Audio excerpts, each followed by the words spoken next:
हया पराया घर के आशा छोड़ी दो भला मावा पराया घर के आशा छोड़ी दो भला मावा पराया घर के आशा पराया घर के आशा घर के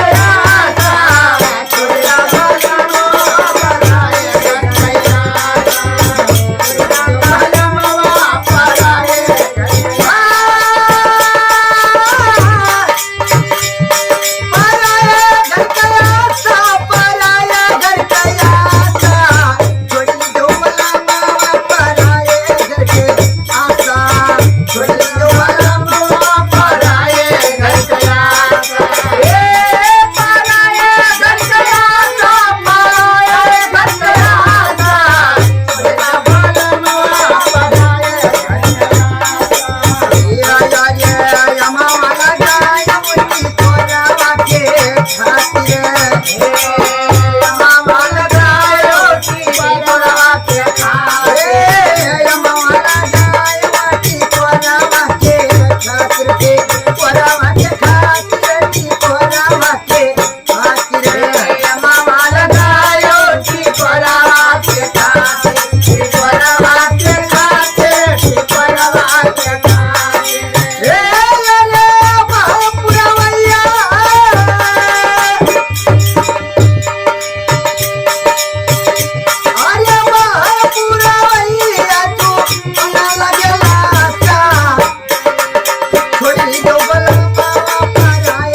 कैसन में रीति रिवाज है और तोहरे से बड़ा धन हो भैया। जहाँ की बात है बने बड़ी धन है, आप लोग की बात नहीं हो रहा है कहना।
की जय।